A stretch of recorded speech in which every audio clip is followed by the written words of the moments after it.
Janine, first and foremost, I mean, I want to dig into the world of art, of NFTs, of digital assets with you in the metaverse. But when you're looking at the volatility of Bitcoin and many still saying, look, we need to have a slightly less volatile environment if you're going to draw in institutional investment. Is that something that you're looking for, hoping for, or does it not need institutional investment at all?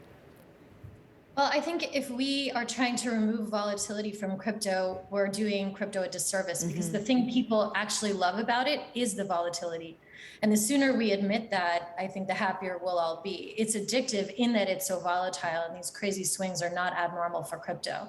I think that despite that fact, I'm already seeing lots of traditional capital waking up to the metaverse opportunity broadly, crypto specifically.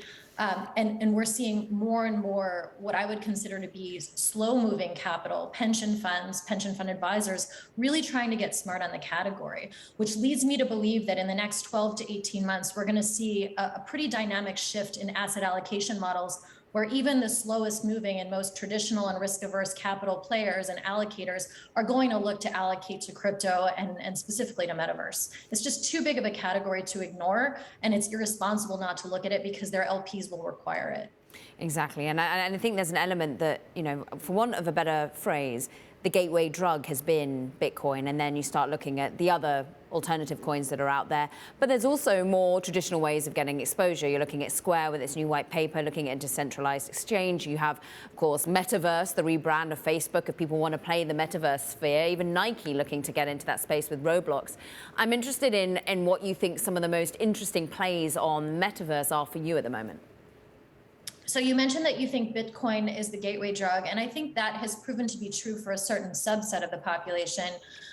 People that are kind of very technophile love Bitcoin. They can understand the software engineering component of it, but it's still very obtuse and abstract. I actually think NFTs have turned into what will likely be the gateway drug for crypto, because by sticking a picture on top of the blockchain and watching it move from wallet to wallet, we've actually made it easier to understand what the use cases for blockchain can actually be. And by sticking pictures of apes and punks and penguins on what was otherwise this very difficult to grasp concept of code moving through the cloud, we've brought an entire new group of people onto crypto, and they're starting to wake up to how big the possibilities are, not just for finance and decentralized finance, but for the world.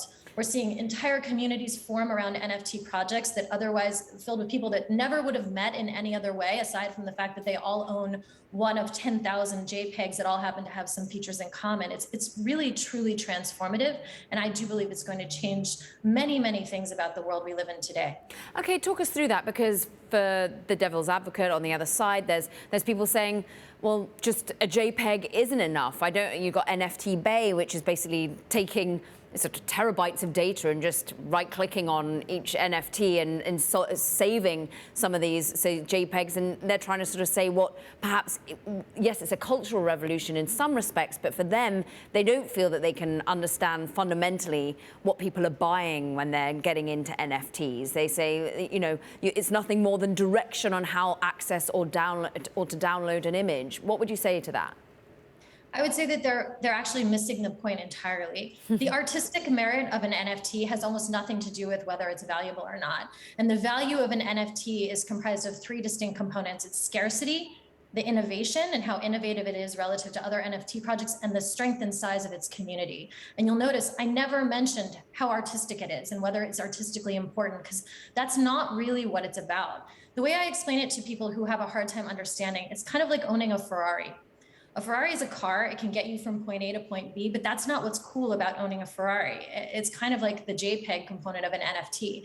When you own a Ferrari, you can show up to all these classic car events and meet with other people who understand Italian engineering and why it's so cool to own this very unique, rare automobile. And it's very much the same with NFTs. Individual NFT projects have attributes that the owners in that community value highly. And even if people outside that community can't understand it, as long as that community continues to grow, that NFT project will increase in value.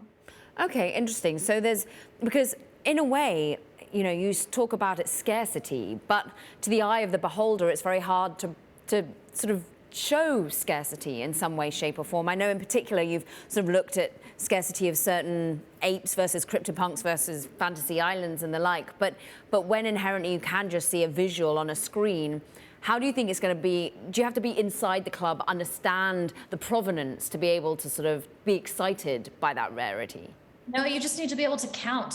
I mean, if you look at OpenSea, it shows you the exact number of any particular project. So there are 10,000 CryptoPunks, there are 10,000 Bored Apes. Fantasy Islands, the project that Realm developed, there are only 100 of them. There are only 100 Fantasy Islands in the metaverse, which is why when we sold them back in August for 5 ETH, which is the equivalent of about $15,000, they've traded upwards of $300,000 today, which, think about it. There are people paying more for islands in the metaverse than they pay for a real home in the real world in many cases, which speaks to scarcity, collectability, and the strength of the community that's supporting the price point there. But the underlying technology, the usefulness, talk to us about some of the actual use cases being built underneath these, rather than just the scarcity and the excitement of being part of a community and a culture. What is the actual use case of these decentralized assets?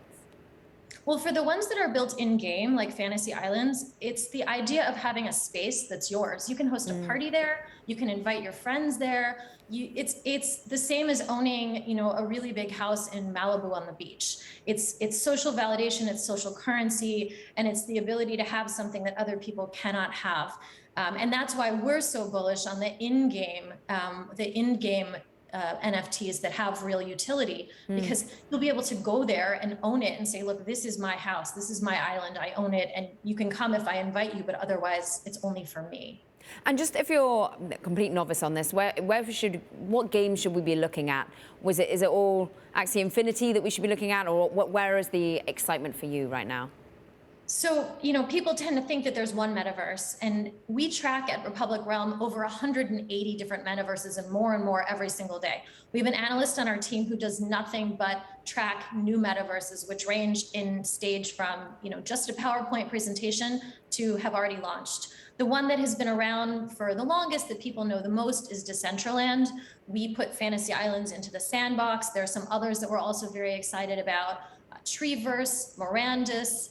There are a whole host of different metaverses. The ones that personally excite me the most are the ones that are thinking about ways to bring non-crypto native people into the fold, specifically women. I mean, women, as you know, we don't necessarily have that profound need to shoot each other and blow things up. So metaverses that are a little bit less dystopian and more social or more about shopping are particularly exciting to us. There's one called High Street that we really like. It's built entirely around the concept of shopping.